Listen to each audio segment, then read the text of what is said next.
Mať nejakú super schopnosť, ako napríklad byť neviditeľný, by malo určite veľa výhod. Zdarec, čau. Jebe, kde si zmizol? Prečo mám okrúriť? V Airsofte je kamufláž dosť podstatná vec, ktorá bude mať značný dopad na výsledok vašich hier. Preto sa v tomto videu pozrieme na to, čo potrebujete vedieť o kamufláži.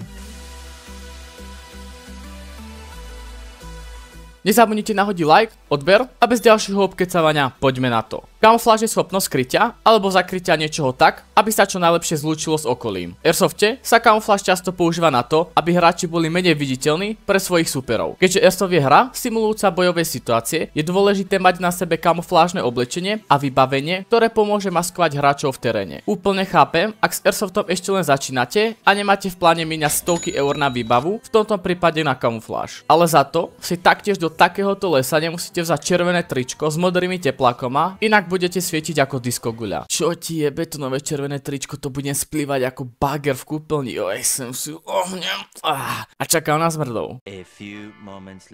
Jebe, čo je táto červené na zemi? Kámo, ja neviem, to niekomu vypadlo dildo alebo čo? Snažte sa si obliekať tmavé oblečenie. Je to najlacnejšia, ale zároveň stále efektívna možnosť. Ale keď vám už porostú chlupy na vajcach a rozhodnete sa naozaj zainvestovať do vašej Airsoft výbavy, určite budete mieriť na rôzne taktické trička a bluzy, ktoré splývajú s terénom čo najefektívnejšie. A pokiaľ ste sa na niečo také už dívali, mohli ste si všimnúť dva rozdiely. Zatiaľ jedna vypadá, ako keby ste ho vyobtierali po zemi, tá druhá vypadá zas ako nejaký error v pixeloch. Prečo tomu tak je? Tradičná kamufláž sa zvyčajne skladá z organických vzorov alebo tvarov, ktoré sa snažia napodobniť prírodné prostredie, ako je les, tráva, piesok a tak ďalej. Tieto vzory môžu byť vytvorené pomocou farebných pásov, škvrn, čiastočných vzorov alebo dokonca rôznych textúr. Na druhej strane, digitálna kamufláž využíva digitálnu technológiu na vytvorenie vzorov, ktoré sa skladajú z pixelov alebo digitálnych elementov. Tieto vzory často vytvárajú dojem rozptýlenia alebo zahmlenia obrazu, čo môže pomôcť pri maskovaní objektu v rôznych typoch prostredí. Tuto vám dám rýchle porovnanie tradičnej kamufláže a digitálnej. Ďalšia vec môže byť ghillie suit, čo je veľmi efektívny spôsob kamufláže, najmä v hustých lesoch a zarastených prostrediach. Ghillie suit je oblek, ktorý je pokrytý rôznymi materiálmi, ako sú prúty, vetvičky, listy a ďalšie prírodné alebo umelé zložky, ktoré imitujú prostredie okolo. Tieto obleky môžu poskytnúť výbornú kamufláž tým, že sa spájajú s okolitým terénom